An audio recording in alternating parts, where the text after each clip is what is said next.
Hi, welcome to iLearn IAS ignite foundation newspaper analysis. അപ്പോൾ ഇന്ന് നമ്മൾ cover ചെയ്യാനായിട്ട് പോകുന്നത് ഓഗസ്റ്റ് 15 അതുപോലെ തന്നെ 16 ഈ 2 ദിവസത്തെ ന്യൂസ് ആർട്ടിക്കിൾസ് ഉണ്ട്. അപ്പോൾ ഈ 2 ന്യൂസിൽ നിന്നും ഇമ്പോർട്ടൻ്റ് ആയിട്ടുള്ള കുറച്ച് ന്യൂസാണ് നമ്മൾ ഇന്ന് കവർ ചെയ്യാനായിട്ട് നോക്കുന്നത്. അപ്പോൾ നമുക്ക് പെട്ടെന്ന് തന്നെ എന്തൊക്കെയാണ് നമ്മുടെ ഇമ്പോർട്ടൻ്റ് ആയിട്ടുള്ള ന്യൂസ് എന്ന് നോക്കാം.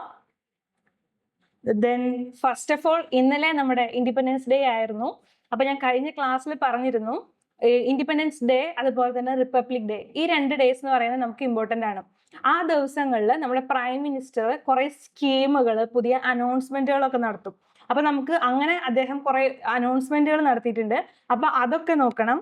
ദെൻ നമുക്ക് നമ്മുടെ ബീഹാറിലെ ഇലക്ട്രൽ ഇഷ്യൂസിനെ കുറിച്ചൊക്കെ ഞാൻ ഡിസ്കസ് ചെയ്തിട്ടുണ്ടായിരുന്നു. അപ്പൊ അത് റിലേറ്റഡ് നമ്മുടെ സുപ്രീം കോടതിയുടെ ഒരു വേർഡിക്റ്റ് വന്നിട്ടുണ്ട്, അത് നോക്കണം. അതുപോലെ തന്നെ ഇൻഡിപെൻഡൻസ് ഡേയുടെ ഈവിനകത്ത് നമ്മുടെ പ്രസിഡന്റ് നമുക്കൊരു സ്പീച്ച് നടത്താറുണ്ട്, അത് നോക്കാം. അതുപോലെ തന്നെ നമ്മുടെ ഹിമാലയൻ റീജിയൻസിൽ കണ്ടിന്യൂസ് ആയിട്ട് ഫ്ലഡ്സ് ഒക്കെ ഉണ്ടാകുന്നുണ്ട്, അപ്പൊ അതിനെക്കുറിച്ച് നോക്കുന്നുണ്ട്. അതുപോലെ തന്നെ ഇന്നലത്തെ അനൗൺസ്മെന്റിൽ GST റിലേറ്റഡ് ആയിട്ടൊരു അനൗൺസ്മെന്റ് വന്നിട്ടുണ്ട്. ദെൻ നമ്മുടെ UPSC സിവിൽ സർവീസ് എക്സാമിനെ കുറിച്ചൊരു ന്യൂസ് ആർട്ടിക്കിൾസ് വന്നിട്ടുണ്ട്. അപ്പൊ അതൊക്കെയാണ് നമ്മൾ ഇന്ന് കവർ ചെയ്യാനായിട്ട് പോകുന്നത്. അപ്പൊ പെട്ടെന്ന് തന്നെ നമുക്ക് പോവാം. ദെൻ നമ്മുടെ ഫസ്റ്റ് നമുക്ക് ഡിസ്കസ് ചെയ്യാനായിട്ടുള്ളത് നമ്മുടെ പ്രൈം മിനിസ്റ്റർ ഇന്നലെ ഇൻഡിപെൻഡൻസ് ഡേക്ക് നടത്തിയിട്ടുള്ള കുറച്ച് അനൗൺസ്മെന്റുകളാണ്. ഒരു ഹിസ്റ്റോറിക് ആയിട്ടുള്ള ഒരു പ്രോഗ്രാം തന്നെയാണ് ഇത് പറയുന്നത്. ഇതിനകത്ത് അദ്ദേഹം കുറെ റീഫോംസുകൾ കൊണ്ടുവന്നിട്ടുണ്ട്. അതായത് നമ്മുടെ ഇക്കണോമിക്കലി സെക്യൂരിറ്റി പരമായിട്ട് അതുപോലെ തന്നെ അതർ ഫീൽഡ് റിലേറ്റഡ് ആയിട്ടുള്ള കുറെ അധികം റീഫോംസുകൾ കൊണ്ടുവന്നിട്ടുണ്ട്. ദെൻ ഇവിടെ ഏറ്റവും കൂടുതൽ ഹൈലൈറ്റ് ചെയ്തിരിക്കുന്നത് എന്ന് പറയുന്നത് നമ്മുടെ ഓപ്പറേഷൻ സിന്ദൂർ ഉണ്ടല്ലോ, ഞാൻ കഴിഞ്ഞ ക്ലാസ്സിൽ പറഞ്ഞിരുന്നു. അതായത് ഇൻഡിപെൻഡൻസ് ഡേയുടെ കോർ തീം എന്ന് പറയുന്നത് 3 കാര്യങ്ങളാണ്.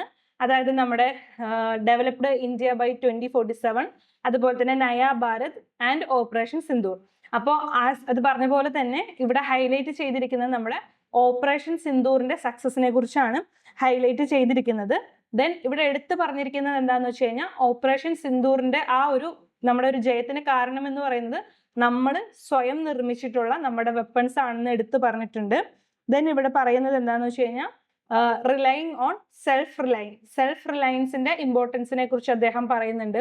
അതായത് നമ്മുടെ ഇമ്പോർട്ട് എക്സ്പോർട്ട് കാര്യങ്ങളിൽ മാത്രമല്ല സെൽഫ് റിലയൻസ് എന്ന് പറയുന്നത്, നമ്മുടെ എല്ലാ രീതിയിലുള്ള കേപ്പബിലിറ്റി, എല്ലാ റെസ്പോൺസിബിലിറ്റി എല്ലാത്തിലും നമ്മൾ എന്തായിരിക്കണം, സെൽഫ് റിലയൻ്റ് ആയിരിക്കണം എന്ന് അദ്ദേഹം ഊന്നി പറയുകയുണ്ടായി. അതുപോലെ തന്നെ കുറച്ച് മിഷൻസ് അദ്ദേഹം ഇന്നലെ അനൗൺസ് ചെയ്തു. ഫസ്റ്റത്തേതാണ് നമ്മുടെ മിഷൻ സുദർശൻ ചക്ര എന്ന് പറയുന്നത്. നമ്മുടെ ആർമി റിലേറ്റഡ്, അതായത് ഡിഫൻസ് റിലേറ്റഡ് ആയിട്ടുള്ളൊരു ഇമ്പോർട്ടൻ്റ് ആയിട്ടുള്ളൊരു അനൗൺസ്മെന്റ് ആയിരുന്നു ഇന്നലെ ഉണ്ടായിരുന്നത്. അതായത് നമ്മൾ 2035 ആവുമ്പോഴത്തേക്കും നമ്മുടെ ഇൻഡിജീനസ് ആയിട്ടുള്ള എയർ ഡിഫൻസ് സിസ്റ്റം നമ്മൾ ഡെവലപ്പ് ചെയ്യാനായിട്ട് പോകുന്നു എന്നുള്ളൊരു അനൗൺസ്മെന്റ് ആണ് അദ്ദേഹം നടത്തിയത്. ആ മിഷൻ അദ്ദേഹം ഒരു പേര് കൊടുത്തിരുന്നു, അതാണ് മിഷൻ സുദർശന ചക്ര എന്ന് പറയുന്നത്. അതായത് ഇന്നലെ ശ്രീകൃഷ്ണ ജയന്തി ആയിരുന്നു, ശ്രീകൃഷ്ണ ജന്മാഷ്ടമി ആയിരുന്നു. അപ്പൊ ആ ഒരു ഈവില് വെച്ച് ഇത് അനൗൺസ് ചെയ്തത് കൊണ്ടാണ് ആ ഒരു സ്കീമിന് മിഷൻ സുദർശൻ ചക്ര എന്ന് പേര് കൊടുത്തിരിക്കുന്നത്. മെയിൻലി എന്താണ് പറയുന്നത്, അതായത് 2035 ആവുമ്പോഴേക്കും നമ്മുടെ ഓൾ ഇമ്പോർട്ടൻ്റ് ആയിട്ടുള്ള ഇൻസ്റ്റിറ്റ്യൂഷൻസ്, എയർപോർട്ട്, ഹോസ്പിറ്റൽസ്, അതുപോലെ തന്നെ പബ്ലിക്, ആർമി റിലേറ്റഡ് എല്ലാ ഫീൽഡിലും നമ്മുടെ എയർ ഡിഫൻസ് സിസ്റ്റം നമ്മൾ ഇൻഡിജീനിയസ്ലി ബിൽഡ് ചെയ്തിട്ടുള്ളത് ഡെവലപ്പ് ചെയ്യും. അതിന് വഴി നമ്മുടെ സെക്യൂരിറ്റി നമ്മൾ ഹൈ ആക്കും എന്നാണ് ഇതിൽ പറഞ്ഞിരിക്കുന്നത്. ദെൻ എന്താ പറഞ്ഞിരിക്കുന്നത്, ദെൻ നമ്മുടെ മിസൈൽ സിസ്റ്റത്തിനെ കുറിച്ച് അദ്ദേഹം പറയുകയുണ്ടായി. അതിനകത്ത് റഷ്യയുടെ S-400 മിസൈൽ സിസ്റ്റത്തിനെ കുറിച്ച് എടുത്തു പറഞ്ഞു. ആ ഒരു സിസ്റ്റം നമ്മളെ ഓപ്പറേഷൻ സിന്ദൂർ സമയത്ത് നല്ല രീതിയിൽ ഹെൽപ്പ് ചെയ്തിട്ടുണ്ട്, ആ കാര്യങ്ങൾ പറഞ്ഞിട്ടുണ്ട്. അതുപോലെ തന്നെ ഇന്ത്യയുടെ integrated air command and control system ത്തിനെ കുറിച്ചും എടുത്തു പറഞ്ഞിട്ടുണ്ട്. അതുപോലെ തന്നെ നമ്മുടെ ആംഡ് ഫോഴ്സസ് ഈ ഒരു ഓപ്പറേഷൻ സിന്ദൂറിൽ കൂടുതലായിട്ട് ഉപയോഗിച്ചത് മെയ്ഡ് ഇൻ ഇന്ത്യ പ്രൊഡക്ട്സുകളാണ്, അപ്പൊ അതിനെ കുറിച്ച് പറഞ്ഞിട്ടുണ്ട്. അതുപോലെ തന്നെ indigenous capabilities allow India to act decisively and independently.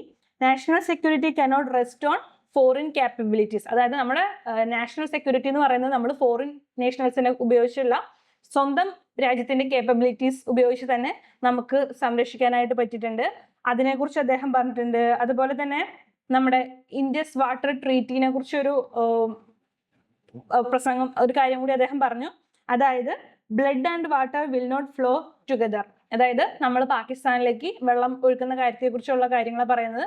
അതായത് നമ്മുടെ അപ്പുറത്തെ കൺട്രിക്ക് വേണ്ടി നമ്മൾ വെള്ളം കൊടുത്തുകൊണ്ടിരുന്ന സമയത്ത് നമ്മുടെ ഫാമേഴ്സ് ഇവിടെ കഷ്ടത അനുഭവിച്ചുകൊണ്ടിരുന്നു. അപ്പോൾ അതിനി നമുക്ക് ചെയ്യാനായിട്ട് പറ്റില്ല. അതുപോലെ തന്നെ ബ്ലഡ് ആൻഡ് വാട്ടർ ഒരുമിച്ച് ഒഴുകാനായിട്ട് പറ്റില്ല എന്നുള്ളൊരു സ്റ്റാൻഡ് അദ്ദേഹം ഇവിടെ ഉറപ്പിച്ച് പറഞ്ഞിട്ടുണ്ട്. അതുപോലെ തന്നെ സെൽഫ് റിലയൻസ് എന്ന് പറയുന്നത് not just about export import the rupee or dollar, it is about our ability to stand on our own. നമ്മുടെ സ്വന്തം കാലിൽ നിൽക്കുക എന്നുള്ളതാണ് നമ്മുടെ സെൽഫ് റിലയൻസ് എന്ന് പറയുന്നത്. എക്സ്പോർട്ട് ഇമ്പോർട്ട് മാത്രമല്ല എന്ന് അദ്ദേഹം ഊന്നൽ കൊടുത്ത് പറഞ്ഞു. ദെൻ നമ്മുടെ രണ്ടാമത്തെ സ്കീം എന്ന് പറയുന്നത് പ്രധാൻ മന്ത്രി വികസിത് ഭാരത് റോസ്ഗാർ യോജനയാണ്. അതായത് നമ്മുടെ പ്രൈവറ്റ് സെക്ടറിൽ ജോലി ചെയ്യാനായിട്ട് പോകുന്ന ആ ഒരാൾക്ക് give a one-time grant of 15,000 to first-time employees in private sector and incentives. ആ ഒരു സ്കീമാണ് പ്രധാൻ മന്ത്രി വികസിത് റോസ്ഗാർ യോജനയിൽ പറയുന്നത്. ദെൻ തേർഡ് സ്കീം എന്ന് പറയുന്നത് made in India semi conductors. ഇന്ത്യയിൽ സെമി കണ്ടക്ടേഴ്സ് ബിൽഡ് ചെയ്യുന്നതിനെ കുറിച്ചുള്ള ഒരു കാര്യമാണ് പറഞ്ഞിട്ടത്. കഴിഞ്ഞ ക്ലാസ്സിൽ നമ്മൾ സെൻട്രൽ ഗവൺമെന്റ് 4 സെമി കണ്ടക്ടേഴ്സ് പ്ലാന്റിന് അപ്രൂവൽ കൊടുത്തു എന്നുള്ള ഒരു കാര്യം പറഞ്ഞു. അതേ റിലേറ്റഡ് ആയിട്ടുള്ള കാര്യമാണ് ഇവിടെ പറയുന്നത്. അതായത് PM says made in India chips by end of 2025 end ആവുമ്പോഴേക്കും നമ്മൾ മെയ്ഡ് ഇൻ ഇന്ത്യ ചിപ്സ് ഒക്കെ ഡെവലപ്പ് ചെയ്യുന്നു. ചിപ്സ് അല്ല, നമ്മൾ കഴിക്കുന്ന ചിപ്സ് അല്ല, ഇലക്ട്രിക്കൽ ചിപ്പുകൾ നമ്മൾ ഡെവലപ്പ് ചെയ്യും എന്നാണ് അദ്ദേഹം പറഞ്ഞിരിക്കുന്നത്. അതുപോലെ തന്നെ അദ്ദേഹം എടുത്തു പറഞ്ഞിട്ടുള്ള ഒരു കാര്യം എന്ന് പറയുന്നത് നമ്മുടെ യൂത്തിനോട് ഇൻഡിജീനസ് ആയിട്ടുള്ള സോഷ്യൽ മീഡിയ പ്ലാറ്റ്ഫോംസ് ഡെവലപ്പ് ചെയ്യാനായിട്ട് അദ്ദേഹം പറഞ്ഞിട്ടുണ്ട്. അതായത് നമ്മുടെ യൂട്യൂബ്, ഇൻസ്റ്റഗ്രാം ഇതുപോലെയുള്ളതൊക്കെ ചൈന, കൊറിയ ഉള്ള കൺട്രീസിലൊക്കെ എന്ന് പറഞ്ഞാൽ അവരുടേതായ സ്വന്തം പ്ലാറ്റ്ഫോമുകളുണ്ട്. അതുപോലെ തന്നെ ഇന്ത്യക്കും അവരുടെ സോഷ്യൽ മീഡിയ പ്ലാറ്റ്ഫോംസ് ബിൽഡ് ചെയ്യാനായിട്ട് അദ്ദേഹം ആളുകളോട് പറഞ്ഞിട്ടുണ്ട്. അതുപോലെ തന്നെ എടുത്തു പറഞ്ഞിരിക്കുന്ന ഒരു കാര്യം എന്ന് പറഞ്ഞത് ഇനി വരുന്നത് ടെക്നോളജി യുഗമാണ്. അപ്പൊ ടെക്നോളജിയിൽ ഹൈ ആയിട്ട് നിൽക്കുന്ന കൺട്രീസ് ആണ് എന്ത് ഹയർ ആയിട്ട് ഡെവലപ്പ് ചെയ്തിട്ടുള്ളത്. അപ്പൊ നമ്മളും ഡെവലപ്പ് ചെയ്ത് ഡെവലപ്ഡ് നേഷൻ ആവണമെന്നുണ്ടെങ്കിൽ we also want to improve in our social media platforms. അതുപോലെ തന്നെ നമ്മുടെ ടെക്നോളജി റിലേറ്റഡ് നമ്മൾ ഇംപ്രൂവ് ആവേണ്ടതുണ്ട് എന്ന് അദ്ദേഹം എടുത്തു പറയുന്നുണ്ട്. ദെൻ അതുപോലെ തന്നെ എന്താണ് പ്രത്യേകിച്ച് വീണ്ടും ആ സെമി കണ്ടക്ടർ പ്ലാന്റ്സിനെ കുറിച്ച് പറയുന്നുണ്ട്. അതായത് 4 പ്ലാന്റ്സ് ഉണ്ട്. 2 ഒഡീഷയിലാണ്, ദെൻ 1 ആന്ധ്രാപ്രദേശിലും പഞ്ചാബിലും വരുന്നുണ്ട്. അപ്പൊ ഇത് അതിന്റെ കീഴിലുള്ള ഒരു മിഷനാണ്. ദെൻ നെക്സ്റ്റ് പറഞ്ഞിട്ടുള്ള കാര്യം എന്ന് പറയുന്നത് self Reliance in energy critical minerals. നമ്മുടെ എനർജി റിലേറ്റഡ് കാര്യങ്ങൾ നമ്മൾ എന്താവണം, സെൽഫ് റിലയന്റ് ആയിരിക്കണം. അതുപോലെ തന്നെ ക്രിട്ടിക്കൽ മിനറൽസിന്റെ കാര്യത്തിലും സെൽഫ് റിലയന്റ് ആയിരിക്കണം. എനർജിയുടെ കാര്യം പറയുമ്പോൾ അവിടെ എടുത്തു പറഞ്ഞത് ന്യൂക്ലിയർ എനർജിയാണ്. ന്യൂക്ലിയർ എനർജിയിൽ നമ്മൾ ഡെവലപ്ഡ് ആണ്. പക്ഷെ ഇപ്പോൾ ഉള്ളതിനേക്കാളും ഒരു 10 മടങ്ങ് കൂടി എന്തായിരിക്കണം, നമ്മൾ ഡെവലപ്ഡ് ആവണം ന്യൂക്ലിയർ എനർജി ബൈ 2047. അതാണ് അവിടെ എടുത്തു പറയുന്നത്. നമ്മുടെ വികസിത ഭാരത് എന്ന് പറയുന്ന ആ ഒരു ഡെവലപ്ഡ് ഇന്ത്യ ഇൻ 2047 ആവുന്ന സമയത്തേക്ക് നമ്മൾ ആവണമെന്നുണ്ടെങ്കിൽ ഇപ്പൊ തന്നെ നമ്മൾ എന്താവണം, നമ്മുടെ ന്യൂക്ലിയർ എനർജിയിൽ നമ്മൾ 10 മടങ്ങ് വലുതാവേണ്ടതുണ്ട് എന്ന് അദ്ദേഹം പറയുന്നു. അപ്പൊ അതിന് അദ്ദേഹം പറഞ്ഞിരിക്കുന്നത് വെച്ചാൽ അവർ കൊണ്ടുവന്നിട്ടുള്ള സ്കീം നമ്മുടെ ഈ ഒരു ബഡ്ജറ്റിൽ പറഞ്ഞിട്ടുള്ള കാര്യം, അതായത് ന്യൂക്ലിയർ എനർജിയിൽ പ്രൈവറ്റ് പാർട്ടിസിപ്പേഷൻ കൊണ്ടുവരിക എന്നുള്ളൊരു കാര്യമാണ്. അതിനെ കുറിച്ച് ഊന്നൽ കൊടുത്ത് പറഞ്ഞിട്ടുണ്ട്. അതുപോലെ തന്നെ ദെൻ നെക്സ്റ്റ് പറഞ്ഞിട്ടുള്ളത് എന്ന് പറഞ്ഞാൽ നമ്മുടെ ക്രിട്ടിക്കൽ മിനറൽസിന്റെ എക്സ്പ്ലോറേഷൻ കൂടുക ഇന്ത്യയിൽ. അതിന് വേണ്ടിയിട്ട് ലോഞ്ച് ചെയ്തിട്ടുള്ളൊരു മിഷനാണ് national critical mineral mission NCMM. അത് അണ്ടർഗോയിങ് ആണ്. നമ്മളിപ്പോൾ തന്നെ ഒരു 12,000 സൈറ്റോളം ഇതിന്റെ പേരിൽ എക്സ്പ്ലോർ ചെയ്തിട്ടുണ്ട്.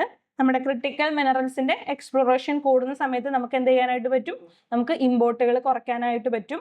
അതിനെക്കുറിച്ച് പറയുന്നുണ്ട്. അതുപോലെ തന്നെ Lok Sabha amended the minerals and mineral development regulation act enabling national mineral exploration trust to fund overseas exploration. അപ്പോൾ ഈ ഒരു കാര്യങ്ങളാണ് ഈ ഒരു ഇൻഡിപെൻഡൻസ് ഡേ അനൗൺസ്മെന്റിൽ സ്ട്രെസ് ചെയ്തിട്ട് പറഞ്ഞിട്ടുള്ള കാര്യങ്ങൾ. ഇനിയും ഉണ്ട്, ബട്ട് നമുക്ക് ഇമ്പോർട്ടൻ്റ് ആയിട്ടുള്ള കുറച്ച് കാര്യങ്ങളാണ് എടുത്തിരിക്കുന്നത്. ഇനി നമുക്ക് വരുന്ന ദിവസങ്ങളിൽ ബാക്കിയുള്ള ന്യൂസസിൽ ബാക്കി ഇമ്പോർട്ടൻ്റ് കാര്യങ്ങൾ നമുക്ക് കവർ ചെയ്യാം. ദെൻ അടുത്ത നമ്മുടെ ഇമ്പോർട്ടൻ്റ് ആയിട്ടുള്ള ന്യൂസ് ആർട്ടിക്കിൾ എന്ന് പറയുന്നത് ഇന്നലെ ദ ഹിന്ദുവിൽ വന്നിട്ടുള്ളൊരു ന്യൂസാണ്. SC on exclusion of voters from draft roll. അതായത് നമ്മുടെ ബീഹാറിലെ SIR കുറിച്ചൊക്കെ നമ്മൾ ന്യൂസ് വന്നിരുന്നു. അപ്പൊ അത് റിലേറ്റഡ് സുപ്രീം കോടതി ഇതിൽ ഇടപെട്ട് സുപ്രീം കോടതി പറഞ്ഞിട്ടുള്ള കുറച്ച് കാര്യങ്ങളാണ് പറയുന്നത്. അതായത് ഒരു 65 ലക്ഷത്തോളം ആളുകളെ ഇലക്ട്രൽ ഡ്രാഫ്റ്റിൽ നിന്ന് എക്സ്ക്ലൂഡ് ചെയ്തു എന്ന് പറഞ്ഞല്ലോ. അപ്പൊ അത് ഏത് ബേസിസിലാണ് അവരെ എക്സ്ക്ലൂഡ് ചെയ്തത്? അതുപോലെ തന്നെ വെറുതെ 65 ലക്ഷം ആളുകളെ എക്സ്ക്ലൂഡ് ചെയ്താൽ പോരാ, ആ ഒരാളുടെ പേരിനൊപ്പം തന്നെ ആള് എവിടെയുള്ള ആളുകളാണ്, മരണം കൊണ്ടാണോ അല്ലെങ്കിൽ എമിഗ്രേഷൻ ആണോ മൈഗ്രേഷൻ ആണോ, എന്തുകൊണ്ടാണ് ആളുടെ പേര് അതിൽ നിന്ന് വെട്ടിക്കളഞ്ഞിരിക്കുന്നതെന്ന് കൃത്യമായിട്ട് ഇലക്ഷൻ കമ്മീഷൻ റിപ്പോർട്ട് കൊടുക്കണം. അത് വോട്ടേഴ്സിനെ അറിയിക്കണം എന്നുള്ളൊരു വേർഡിക്റ്റ് ആണ് നമ്മുടെ സുപ്രീം കോടതി കൊണ്ടുവന്നിരിക്കുന്നത്. ഇതിനകത്ത് പറഞ്ഞിരിക്കുന്നത് എന്താന്ന് വെച്ച് കഴിഞ്ഞാൽ ഫുൾ ലിസ്റ്റ് കൊടുക്കണം. ഈ 65 ലക്ഷം ആളുകളുടെയും ഫുൾ ലിസ്റ്റ്, അതും സോഫ്റ്റ് കോപ്പി ആയിട്ട് തന്നെ കൊടുക്കണം. കൃത്യമായിട്ട് ഏത് രീതിയിലാണ് അവരെ എക്സ്ക്ലൂഡ് ചെയ്യപ്പെട്ടതെന്നുള്ള കാര്യം കൊടുക്കണം. അതുപോലെ തന്നെ എടുത്തു പറഞ്ഞിട്ടുള്ള കാര്യം എന്ന് പറയുന്നത്, ഒരു ഡെമോക്രാറ്റിക് കൺട്രിയായ ഇന്ത്യയിൽ പീപ്പിൾസിന്റെ റൈറ്റ് ആണ്, വോട്ട് ചെയ്യുന്ന ആ ഒരു പൗരന്റെ അവകാശമാണ് അദ്ദേഹത്തെ എന്തുകൊണ്ട് ആ വോട്ടർ ലിസ്റ്റിൽ നിന്ന് ഒഴിവാക്കി, അല്ലെങ്കിൽ വോട്ടർ ലിസ്റ്റിൽ അദ്ദേഹത്തിന്റെ പേരുണ്ടാവുക എന്നുള്ളത് ആ ഒരു ഇൻഡിവിജ്വലിന്റെ റൈറ്റ് ആണ്. അപ്പൊ അതിനെ ഒരു കാരണവശാലും മാറ്റാനായിട്ട് പാടില്ല എന്ന് സ്ട്രെസ് ചെയ്ത് അവിടെ പറഞ്ഞിട്ടുണ്ട്.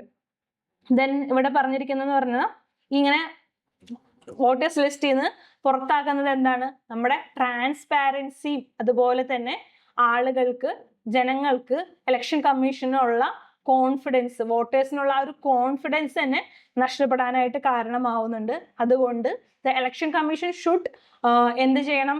അവര് ആ ഒരു ട്രാൻസ്പാരൻസി അതുപോലെ തന്നെ അക്കൗണ്ടബിലിറ്റി കീപ്പ് ചെയ്യേണ്ടതാണ് എന്ന് പറഞ്ഞിട്ടുണ്ട്. ദെൻ ആദ്യമായിട്ട് എന്ത് ചെയ്തു? electors whose name were excluded should file their objection by applying with a copy of Aadhaar. ഇപ്പൊ എൻ്റെ പേര് വോട്ടേഴ്സ് ലിസ്റ്റിൽ നിന്ന് ഒഴിവാക്കിയിട്ടുണ്ടെങ്കിൽ ഞാൻ എൻ്റെ ആധാറിന്റെ കോപ്പിയും കൊണ്ടുപോയിട്ട് എനിക്ക് ഇതിനെക്കുറിച്ച് പരാതിപ്പെടാം. എൻ്റെ പേര് എന്തുകൊണ്ട് കളഞ്ഞു, അല്ലെങ്കിൽ എനിക്ക് അതിനുള്ള ഡീറ്റെയിൽസ് വേണം, എൻ്റെ പേര് കളഞ്ഞു എന്നുള്ളൊരു കാര്യം എനിക്ക് ചെയ്യാമെന്ന്, അതായത് വോട്ടേഴ്സ് ആധാർ കോപ്പി വെച്ചിട്ട് ചെയ്യാമെന്നുള്ള ആ ഒരു സ്റ്റേറ്റ്മെന്റ് സുപ്രീം കോടതി ഇതിന്റെ കാര്യത്തിൽ പറഞ്ഞിട്ടുണ്ട്. The first time court has formally directed the use of Aadhaar as a proof of identity and residence in Bihar SIR exercise. അതായത് ആദ്യമായിട്ടാണ് നമ്മുടെ പ്രൂഫ് ഓഫ് റെസിഡൻസിന് ആധാർ ഉപയോഗിക്കാമെന്ന് സുപ്രീം കോടതി പറഞ്ഞിരിക്കുന്നത്. ദെൻ അതുപോലെ തന്നെ ഇവിടെ ഇലക്ഷൻ കമ്മീഷനോട് സുപ്രീം കോടതി എടുത്തു പറഞ്ഞിട്ടുണ്ട്, അതായത് ഒരാളുടെ പേര് കളഞ്ഞിട്ടുണ്ട് എന്നുണ്ടെങ്കിൽ സോഫ്റ്റ് കോപ്പി ആയിട്ട് കൊടുക്കണം. അതുപോലെ തന്നെ ആ ഒരു ഡീറ്റെയിൽസ് ഇവരെന്ത് ചെയ്യണം? ലോക്കൽ ആയിട്ടുള്ള ന്യൂസ് പേപ്പറിൽ ലോക്കൽ ലാംഗ്വേജിലും ഇംഗ്ലീഷിലും പ്രസിദ്ധീകരിക്കണം. ആ ഒരാളുടെ പേര് എന്തുകൊണ്ട് കളഞ്ഞു, അല്ലെങ്കിൽ ആ ഡീറ്റെയിൽസ് കാര്യങ്ങൾ പ്രസിദ്ധീകരിക്കണം. സോഷ്യൽ മീഡിയ വഴി ആളുകൾ അത് അറിയണമെന്നും പറഞ്ഞിട്ടുണ്ട്. അതുപോലെ തന്നെ ഒരു മൈഗ്രന്റ് വർക്കറിന്റെ പേര് ഡെത്തായി എന്ന് ഡിലീറ്റ് ചെയ്തിട്ടുണ്ടെങ്കിൽ അത് അവരെ കൃത്യമായിട്ട് അറിയിക്കണം.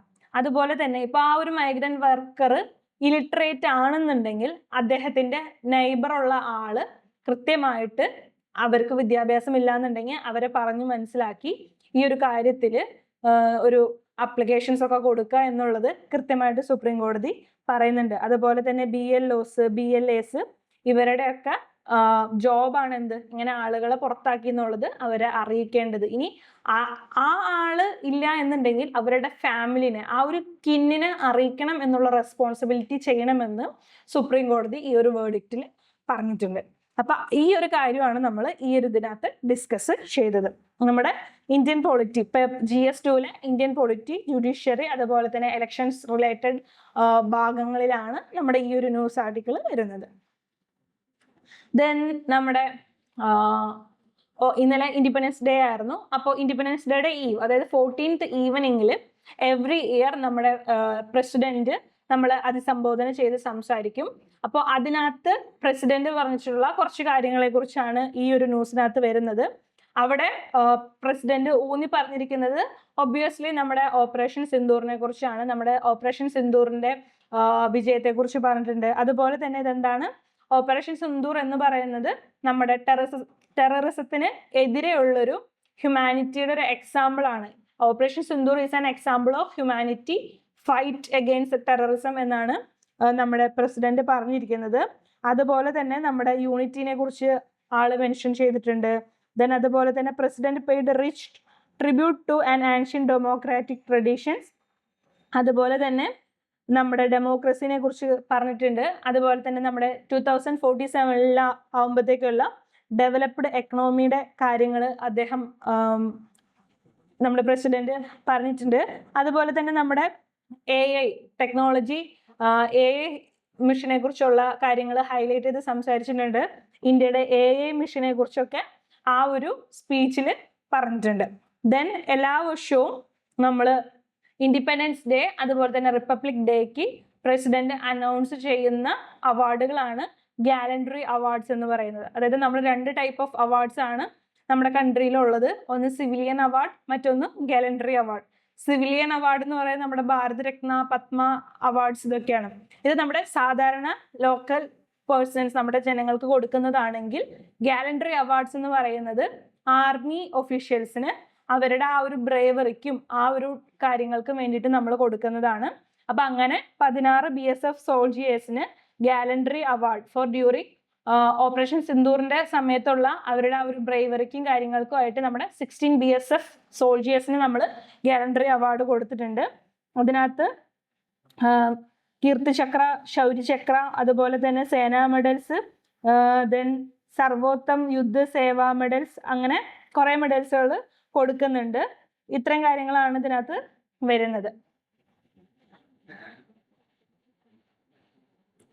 ദെൻ നെക്സ്റ്റ് ആർട്ടിക്കിൾ എന്ന് പറയുന്നത് അബൌട്ട് നമ്മുടെ ജമ്മു കാശ്മീരിൽ ഒരു ക്ലൗഡ് ബസ്റ്റ് ഉണ്ടായിട്ടുണ്ട്. ക്ലൗഡ് ബസ്റ്റ് എന്ന് പറഞ്ഞു കഴിഞ്ഞാൽ ഒരു ചെറിയൊരു ടൈമിൽ നല്ല ഹെവി പ്രസിപ്പിറ്റേഷൻ ഉണ്ടാവുക, അതിന്റെ ഭാഗമായിട്ട് ലൈറ്റ്നിങ് അതുപോലെ തന്നെ തണ്ടറും ഉണ്ടായി വന്ന് ഫ്ലഡ് ഉണ്ടാവുന്ന ആ ഒരു സിറ്റുവേഷനാണ് നമ്മൾ ക്ലൗഡ് ബസ്റ്റ് എന്ന് പറയുന്നത്. അപ്പൊ നമ്മുടെ ജമ്മു കാശ്മീരിൽ മിനിഞ്ഞാന്ന് ഇതുപോലൊരു ക്ലൗഡ് ബസ്റ്റ് ഉണ്ടായി. അവിടെ ഒരു 14 ആളുകൾ മരിച്ചിട്ടുണ്ട്. അതുപോലെ ഒരു 100 ആളുകളോളം മിസ്സിങ് ആയിട്ടുണ്ട്. ഇപ്പൊ ഈ ന്യൂസ് പ്രീവിയസ് ക്ലാസ്സസിൽ നമ്മൾ പറഞ്ഞിട്ടുള്ളതാണ്. കാരണം പ്രീവിയസ് ക്ലാസ്സസിൽ എന്തായിരുന്നു, ഫ്ലാഷ് ഫ്ലഡ്സ് ഉണ്ടായിട്ടുണ്ട്. നമ്മുടെ ഹിമാലയൻ റീജിയനിൽ ഫ്ലാഷ് ഫ്ലഡ്സ് ഉണ്ടായിരുന്നു. അപ്പൊ നമ്മൾ ഡിസ്കസ് ചെയ്ത കാര്യങ്ങൾ തന്നെയാണ്. അപ്പൊ അതേപോലെ തന്നെ ഒരു ഫ്ലാഷ് ഫ്ലഡ് ആണ് ഉണ്ടായിരിക്കുന്നത്. കാരണം നമ്മുടെ ഹിമാലയ റീജിയൻസിൽ ഫ്ലാഷ് ഫ്ലഡുകൾ അതുപോലെ തന്നെ എൻവയോൺമെന്റൽ ഡിസാസ്റ്റേഴ്സ് കണ്ടിന്യൂസ്ലി ഉണ്ടായിക്കൊണ്ടിരിക്കുകയാണ്. കഴിഞ്ഞ ക്ലാസ്സിൽ ഞാൻ എന്താ പറഞ്ഞത്, അതിന് കാരണമായിട്ടുള്ള ആന്ത്രോപോജനിക് ആക്ടിവിറ്റികളാണ് പറഞ്ഞിട്ടുണ്ട്.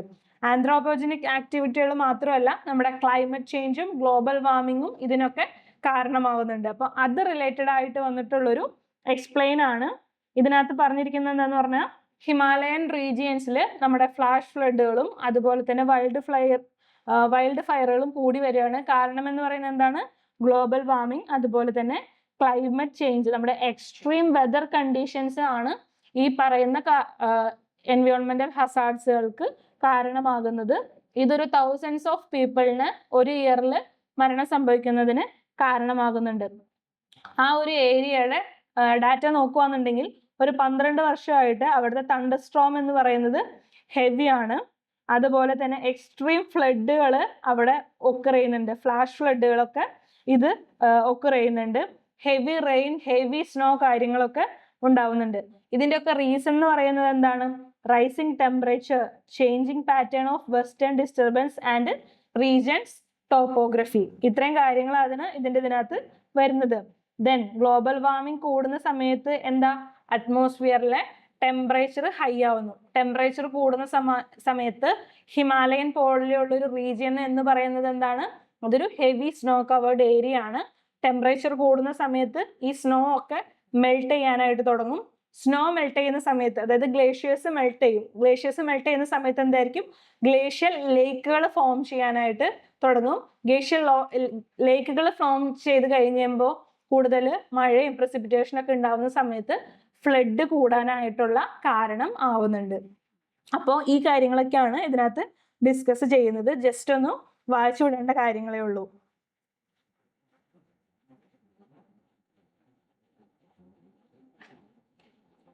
അത്രയാണ് ഈ ഒരു ആർട്ടിക്കിളിൽ വരുന്നത്. ദെൻ നമ്മുടെ നെക്സ്റ്റ് ആർട്ടിക്കിൾ എന്ന് പറയുന്നത് നമ്മുടെ GST റിലേറ്റഡ്, എക്കണോമി റിലേറ്റഡ് നമ്മുടെ പ്രൈം മിനിസ്റ്റർ പറഞ്ഞ അനൗൺസ്മെന്റിലുള്ള കുറച്ച് കാര്യങ്ങളാണ്. അപ്പൊ അദ്ദേഹം കുറച്ച് അനൗൺസ്മെന്റുകൾ മിഷനെ കുറിച്ചൊക്കെ പറഞ്ഞല്ലോ, കുറച്ച് റീഫോംസുകളൊക്കെ നടത്തി എന്ന് ഞാൻ പറഞ്ഞു. അതേ റീഫോംസിൽ തന്നെ വരുന്ന എക്കണോമി റിലേറ്റഡ് ആയിട്ടുള്ള ഒരു റീഫോമാണിത്. നമ്മുടെ GS2 ഇന്ത്യൻ എക്കണോമി അതുപോലെ തന്നെ റീഫോംസ് ഇൻ ടാക്സേഷനിൽ വരുന്ന കുറച്ച് കാര്യങ്ങളാണ്. അതായത് നമ്മുടെ GST സ്ലാബുകൾ ഉണ്ടല്ലോ, അതിനകത്ത് കുറച്ച് ചേഞ്ചസ് കൊണ്ടുവന്നിട്ടുണ്ട്, കുറച്ച് റിഡക്ഷൻസ് ഒക്കെ കൊണ്ടുവന്നിട്ടുണ്ട്. നമ്മുടെ GST സ്ലാബുകൾ നമ്മൾ ശരിക്കും 4 എണ്ണമാണ് ഉള്ളത്. ഒന്ന് നമ്മുടെ 5%, മറ്റൊന്ന് 12%, ദെൻ 18%, അതുപോലെ തന്നെ 28%. അങ്ങനെ 4 ടാക്സ് സ്ലാബുകളാണ് നമുക്ക് ഉള്ളത്.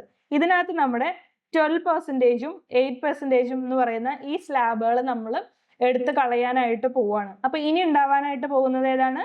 5%, അതുപോലെ തന്നെ 18% എന്ന് പറയുന്ന ഈ 2 സ്ലാബുകളാണ് ഇനി GSTയിൽ ഉണ്ടാവാനായിട്ട് പോകുന്നത്. ദെൻ നമ്മുടെ ലക്ഷറി സർവീസസ് ഉണ്ടോ, അൾട്രാ ലക്ഷറി സർവീസ് എന്നുള്ളതിന് നമ്മളൊരു 40% സ്ലാബ് അങ്ങനെയുള്ള ഒരു സംഭവം കൊണ്ടുവരാനായിട്ട് നോക്കുന്നുണ്ട്. അതുപോലെ തന്നെ നമ്മുടെ 12% സ്ലാബിലുള്ളത് നമ്മുടെ നിത്യോപയോഗ സാധനങ്ങളാണ്, നമ്മൾ ഡെയിലി ഉപയോഗിക്കുന്ന അരി പച്ചക്കറി പോലെയുള്ള സാധനങ്ങളാണ്. അപ്പൊ ഈ 12% സ്ലാബിലുള്ള ഈ വസ്തുക്കളെ നമ്മൾ എന്ത് ചെയ്യാൻ പോവാണ്? 5% സ്ലാബിലോട്ട് മാറ്റാനായിട്ട് പോവാണ്. അപ്പൊ നിത്യോപയോഗ സാധനങ്ങളുടെ സ്ലാബ് മാറ്റിക്കഴിഞ്ഞാൽ എന്ത് പറ്റും? അതിന്റെ വില കുറയും. വില കുറയുന്ന സമയത്ത് ആർക്കാണ് ഉപകാരം? സാധാരണ ആളുകൾക്ക് വില കുറവിൽ വസ്തുക്കൾ കിട്ടുന്നതാണ്. ദെൻ നെക്സ്റ്റ് ചേഞ്ച് എന്ന് പറയുന്നത് നമ്മുടെ 28% സ്ലാബിലുള്ളതിനെ നമ്മൾ എന്ത് ചെയ്യും? നമ്മുടെ 80% സ്ലാബിലോട്ട് നമ്മൾ മാറ്റാനായിട്ട് പോകുന്നുണ്ട്. അതുപോലെ തന്നെ നമ്മുടെ ദീപാവലി വരുന്ന ഒക്ടോബറിൽ ദീപാവലിയാണ്. അപ്പൊ ദീപാവലി വരുന്നതനുസരിച്ചിട്ട് ആ ഒരു സമയത്തേക്ക് GSTയിൽ വളരെ വലിയ രീതിയിലുള്ള മാറ്റങ്ങൾ കൊണ്ടുവരാനായിട്ട് പോകുന്നുണ്ട് എന്ന് അദ്ദേഹം പറഞ്ഞു. അതുപോലെ തന്നെ നമ്മുടെ നിത്യോപയോഗ വസ്തുക്കളുടെയും സേവനങ്ങളുടെയും നികുതി ഭാരം കുറയ്ക്കുക എന്നുള്ളതാണ് ഈ ഒരു റീഫോംസ് കൊണ്ട് ഉദ്ദേശിക്കുന്നത്. ദെൻ ഇവിടേക്ക് നോക്കുകയാണെന്നുണ്ടെങ്കിൽ കറന്റ് സ്ലാബ് എന്ന് പറയുന്നത് നമ്മുടെ ഡയമണ്ട് അതുപോലെ തന്നെ സെമി പ്രഷ്യസ് സ്റ്റോൺ ഒക്കെ 2.25%, അതുപോലെ തന്നെ 3% for jewellery and precious metals. Apart from the slab നമ്മൾ ഇത്തരം ഇതുകളാണുള്ളത്. അതുപോലെ തന്നെ less than 1% slab apart from this main slab will be 5% and 80% with a 40% rate applicable only 5 to 7 sin goods. ഞാൻ പറഞ്ഞ കാര്യങ്ങൾ തന്നെയാണ് ഇതിനകത്തുള്ളത്. അപ്പോൾ ഇത്രയും രീതിയിലുള്ള റീഫോർമേഷൻസ് ആണ് കൊണ്ടുവന്നിരിക്കുന്നത്. അതായത് 4 സ്ലാബിൽ നിന്നുള്ളത് 2 സ്ലാബാക്കി കുറയ്ക്കുവാണ്. അതിനകത്ത് 12%ഉം 28%ഉം നമ്മൾ കളയുവാണ്. 12%ലുള്ള സാധനങ്ങളെ നമ്മൾ 5%ലേക്കും 28%ലുള്ളതിനെ നമ്മൾ 18%ലേക്കും കൊണ്ടുവരാണ്. അതുപോലെ തന്നെ അൾട്രാ ലക്ഷറി ആയിട്ടുള്ള സാധനങ്ങൾക്ക് നമ്മളൊരു 40% സ്ലാബ് കൂടി കൊണ്ടുവരാ എന്നുള്ള ആ ഒരു മാറ്റമാണ് GSTയുടെ കാര്യത്തിൽ കൊണ്ടുവന്നിട്ടുള്ളത്. ദെൻ വേറൊരു ആർട്ടിക്കിൾ വന്നിരിക്കുന്നത് നമ്മുടെ UPSC റിലേറ്റഡ് ആയിട്ടുള്ള ഒരു ആർട്ടിക്കിൾ ആണ്. ഇന്ത്യൻ പൊളിറ്റിയിലെ കോൺസ്റ്റിറ്റ്യൂഷണൽ ബോഡീസ് അതുപോലെ തന്നെ റീഫോംസ് ഇൻ എക്സാം, ഈ ഒരു ഭാഗത്ത് വരുന്ന ഒരു ആർട്ടിക്കിൾ ആണ്. നമ്മുടെ UPSC റിലേറ്റഡ് UPSCയുടെ എക്സാം കണ്ടക്ട് ചെയ്യുന്നത് നമുക്കറിയാം പ്രിലിംസ്, അതുപോലെ തന്നെ മെയിൻസ്, ദെൻ ഇന്റർവ്യൂ. അങ്ങനെ 3 സ്റ്റേജ് ആയിട്ടാണ് ഈ ഒരു എക്സാം നടക്കുന്നത്. ഈ ഒരു എക്സാമിന് എടുക്കുന്ന കാലയളവ് എന്ന് പറയുന്നത് ഒരു 1 ഇയർ ആണ്. അപ്പൊ ഈ ഒരു 1 ഇയർ ടൈമിൽ നടക്കുന്നത് കൊണ്ട് തന്നെ നമുക്ക് ഒരിക്കൽ പ്രിലിംസ് ക്വാളിഫൈ ആയില്ല എന്നുണ്ടെങ്കിൽ നെക്സ്റ്റ് എക്സാമിന് എന്ത് ചെയ്യണം? അടുത്ത വർഷത്തെ പ്രിലിംസ് ആവുന്നത് വരെ കാത്തിരിക്കണം. അപ്പോൾ ഈ ഒരു ഇതിനകത്തൊരു മാറ്റം കൊണ്ടുവരണം എന്ന് പറഞ്ഞുകൊണ്ട് നമ്മുടെ പാർലമെന്ററി പാനൽ സിവിൽ സർവീസ് എക്സാമിന്റെ ഡ്യൂറേഷൻ കുറയ്ക്കണമെന്ന് നമ്മുടെ UPSCയോട്, യൂണിയൻ പബ്ലിക് സർവീസ് കമ്മീഷനോട് പറഞ്ഞു. അപ്പോൾ UPSC പറഞ്ഞിട്ടുള്ള കുറച്ച് കാര്യങ്ങളാണ് ഇവിടെ. അതായത് എന്താണ്? നമുക്ക് ഒരിക്കലും ഈ പറയുന്ന എക്സാമിന്റെ ടൈം കുറയ്ക്കാനായിട്ട് പറ്റില്ല. കാരണം അത് അങ്ങനെ ഒരു സ്ട്രക്ചറിൽ പോകുന്നൊരു എക്സാം ആണ്. അപ്പൊ ആ ഒരു എക്സാമിന്റെ കോൺഫിഡൻഷ്യാലിറ്റി അതുപോലെ തന്നെ ഇന്റഗ്രിറ്റി മെയിൻറ്റെയിൻ ചെയ്യേണ്ടത് വളരെ ഇമ്പോർട്ടൻ്റ് ആണ്. അതുകൊണ്ട് തന്നെ ഈ ഒരു 1 ഇയർ ടൈം എന്ന് പറയുന്നത് ഇതിന് ആവശ്യമാണ്. അതുപോലെ തന്നെ 3 സ്റ്റേജസ് ആയിട്ടാണ് നടത്തുന്നത്. അപ്പോൾ ഓരോ സ്റ്റേജിലും അക്കൗണ്ടബിൾ ആയിട്ട് എക്സാം നടത്തണമെന്നുണ്ടെങ്കിൽ ഇത്രയും ടൈം ആവശ്യമാണ്. അതുപോലെ തന്നെ എന്താണ്, കഴിഞ്ഞ ട്രെൻഡ് നോക്കുന്ന സമയത്ത് ഒരു 1 മില്യണോളം ആളുകൾ ഈ പറയുന്ന എക്സാമിന് അപ്ലൈ ചെയ്യുന്നുണ്ട്. അപ്പൊ അത്രയും ആളുകളുടെ ആപ്ലിക്കേഷൻസ് ഒക്കെ പ്രോസസ്സ് ചെയ്ത് അവരെ എക്സാം എഴുതിച്ച് ഈ ഒരു എക്സാമിന്റെ പ്രോസസ്സ് കംപ്ലീറ്റ് ആക്കുന്നത് ടൈം കൺസ്യൂമിങ് ആണ് എന്നാണ് ഇവിടെ പറഞ്ഞിരിക്കുന്നത്. അപ്പൊ നമ്മുടെ പാർലമെന്ററി പാനല് കുറച്ച് റെക്കമെൻഡേഷൻസ് മുമ്പോട്ട് കൊണ്ടുവന്നിട്ടുണ്ട്. UPSC എക്സാമിന്റെ സിവിൽ സർവീസ് എക്സാമിന് കുറച്ച് ചേഞ്ചസ് കൊണ്ടുവരാൻ വേണ്ടിയിട്ട് ഒരു കമ്മിറ്റി രൂപീകരിച്ചിരുന്നു. ആ ഒരു കമ്മിറ്റിയാണ് നമ്മുടെ ബസ്വാൻ കമ്മിറ്റി. ബസ്വാൻ കമ്മിറ്റിയിലെ കുറച്ച് റീഫോംസ് ആണ് പറയുന്നത്. അവിടെ പറയുന്നത് എന്താണെന്ന് വെച്ച് കഴിഞ്ഞാൽ UPSC പ്രിലിംസ് എക്സാം കഴിഞ്ഞാൽ നമ്മൾ പ്രിലിംസ് ക്വാളിഫൈ ആയില്ല, ബട്ട് അതിന്റെ റിസൾട്ട് വരുന്നത് എപ്പോഴാണ്? അറ്റ്ലാസ്റ്റ് എല്ലാം കഴിഞ്ഞ് പ്രിലിംസ് മെയിൻസ് ഇന്റർവ്യൂ കഴിഞ്ഞിട്ടാണ് പ്രിലിംസിന്റെ മാർക്കും അതുപോലെ തന്നെ ആൻസർ കീയും പബ്ലിഷ് ചെയ്യുന്നത്. പക്ഷേ ആ പ്രിലിംസ് കഴിയുമ്പോൾ തന്നെ അത് മാർക്കും അതുപോലെ തന്നെ ആൻസർ കീ പബ്ലിഷ് ചെയ്യുക എന്നുണ്ടെങ്കിൽ ആ ഒരു ആസ്പിരന്റിന് കീ റിലേറ്റഡ് എന്തെങ്കിലും ഇഷ്യൂ ഉണ്ടെന്നുണ്ടെങ്കിൽ അത് UPSC-യുമായിട്ട് കമ്മ്യൂണിക്കേറ്റ് ചെയ്യാനായിട്ടുള്ളൊരു അവസരം ഉണ്ടാവും. അത് പക്ഷേ ഇങ്ങനെ 1 year ആയിട്ട് എടുക്കുന്ന സമയത്ത് നഷ്ടമാവുകയാണ്. അപ്പൊ അങ്ങനെ ഒരു റീഫോംസ് കൊണ്ടുവരണമെന്ന് നമ്മുടെ ബസ്വാൻ കമ്മിറ്റി ഇതിനകത്ത് പറഞ്ഞിട്ടുണ്ട്. പക്ഷെ അതൊന്നും നമ്മുടെ UPSC അംഗീകരിച്ചിട്ടില്ല. ഇപ്പോൾ സെയിം ആ ഒരു രീതിയിൽ തന്നെയാണ് പോകാനായിട്ട് പറ്റുള്ളൂ. അതുപോലെ തന്നെ അതിന്റെ ഡ്യൂറേഷൻ എന്ന് പറയുന്നത് നമുക്ക് കട്ടയിൽ ചെയ്യാനായിട്ട് പറ്റില്ല എന്നാണ് UPSC പറഞ്ഞിരിക്കുന്നത്. ദെൻ അപ്പോൾ ഇത്രയൊക്കെയാണ് നമ്മുടെ ഇന്നത്തെ ഇമ്പോർട്ടൻ്റ് ആയിട്ടുള്ള ന്യൂസ് ആർട്ടിക്കിൾ എന്ന് പറയുന്നത്. ഫസ്റ്റ് നമ്മൾ ഡിസ്കസ് ചെയ്തത് എന്തായിരുന്നു? നമ്മുടെ പ്രൈം മിനിസ്റ്ററിന്റെ സ്പീച്ച്, ഇൻഡിപെൻഡൻസ് ഡേയിലെ സ്പീച്ചാണ്. അതിനകത്ത് കുറേ അധികം കാര്യങ്ങൾ പറഞ്ഞിട്ടുണ്ട്. നമ്മുടെ മിഷൻ സുദർശന മിഷനെ കുറിച്ച് പറഞ്ഞിട്ടുണ്ട്. അതുപോലെ തന്നെ ഇന്ത്യയുടെ സെമി കണ്ടക്ടർ മിഷനെ കുറിച്ച് പറഞ്ഞു. ന്യൂക്ലിയർ എനർജി റിലേറ്റഡ് അതുപോലെ തന്നെ ക്രിട്ടിക്കൽ എനർജി റിലേറ്റഡ് ആയിട്ട് കൊണ്ടുവരുന്ന മിഷൻസിനെ കുറിച്ച് പറഞ്ഞു. അങ്ങനെയുള്ള കാര്യങ്ങളൊക്കെ നമ്മൾ ഡിസ്കസ് ചെയ്തു. ദെൻ രണ്ടാമത് നമ്മൾ സുപ്രീം കോടതിയുടെ വേർഡിക്റ്റ് ഓൺ എന്തായിരുന്നു? നമ്മുടെ ഇലക്ഷൻ കമ്മീഷനടുത്ത് ആളുകളുടെ പേര് എന്തുകൊണ്ട് എക്സ്ക്ലൂഡ് ചെയ്തു എന്നുള്ള ആ ഒരു കാര്യം ഡിസ്ക്ലോസ് ചെയ്യാനായിട്ട് പറഞ്ഞിരുന്നു. ദെൻ നമ്മൾ ഡിസ്കസ് ചെയ്തത് നമ്മുടെ പ്രസിഡന്റിന്റെ മെസ്സേജ്, ഇൻഡിപെൻഡൻസ് ഡേക്ക് പ്രസിഡന്റ് കൊടുത്തിട്ടുള്ള മെസ്സേജിനെ കുറിച്ച് പറഞ്ഞു. അതുപോലെ തന്നെ ഗാലൻട്രി അവാർഡ്സിനെ കുറിച്ച് നമ്മൾ പറഞ്ഞു.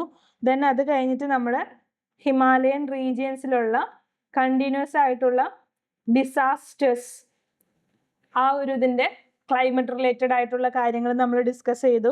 അത് കഴിഞ്ഞ് നമ്മൾ GST റീഫോംസ് കൊണ്ടുവരാനായിട്ട് പോകുന്ന GST റീഫോംസുകളെ കുറിച്ച് പറഞ്ഞു. ആൻഡ് ലാസ്റ്റ് നമ്മുടെ UPSC-നെ കുറിച്ച് പറഞ്ഞു. അപ്പോൾ ഇത്രയും കാര്യങ്ങളാണ് നമ്മൾ ഇന്നത്തെ ക്ലാസ്സിൽ ഡിസ്കസ് ചെയ്തത്. അപ്പോൾ ഇനിയും ന്യൂസ് പേപ്പർ എല്ലാവരും വായിച്ചു തുടങ്ങിയിട്ട് ഉണ്ടാവും എന്ന് ഞാൻ വിശ്വസിക്കുന്നു. അപ്പോൾ നമ്മുടെ ബീക്കൺ ഫോളോ ചെയ്യുക. അതിനുശേഷം daily news paper analysis sessions കാണുക. അത് കഴിഞ്ഞിട്ട് ന്യൂസ് വായിച്ച് നോക്കാനായിട്ട് തുടങ്ങുക. പിന്നീട് പതുക്കെ സ്വയമായിട്ട് ന്യൂസ് വായിക്കാനായിട്ട് ശ്രമിക്കുക. ഇൻ കേസ് അതൊന്നും പറ്റാത്ത ആസ്പിരൻസ് എല്ലാവരും ഈ ഒരു 30 minutes സെഷനെങ്കിലും ഡെയിലി കാണാനായിട്ട് ശ്രമിക്കുക. കാരണം നമുക്ക് ഓരോ ദിവസം കുറച്ചെങ്കിലും ഒരു അറിവ് കിട്ടുക എന്ന് പറയുന്നത് അത്രയും ഇമ്പോർട്ടൻ്റ് ആണ്. അപ്പൊ കുറച്ചെങ്കിലും ഒക്കെ കവർ ചെയ്യാനായിട്ട് ശ്രമിക്കുക. അപ്പൊ അങ്ങനെ ഈ ആഴ്ചത്തോടെ നമ്മുടെ ഈ ഒരു 1 വീക്കത്തെ ന്യൂസ് പേപ്പർ അനാലിസിസ് സെക്ഷൻ ഇന്ന് തീരുവാണ്. ദെൻ നെക്സ്റ്റ് വീക്ക് മുതൽ ഞാനും ആദിത്യം മാറി ആയിരിക്കും നിങ്ങൾക്ക് ന്യൂസ് എടുക്കാനായിട്ട് പോകുന്നത്. അപ്പൊ നമുക്കിനി അടുത്ത സെഷനിൽ കാണാം. അതുവരേക്കും ബൈ.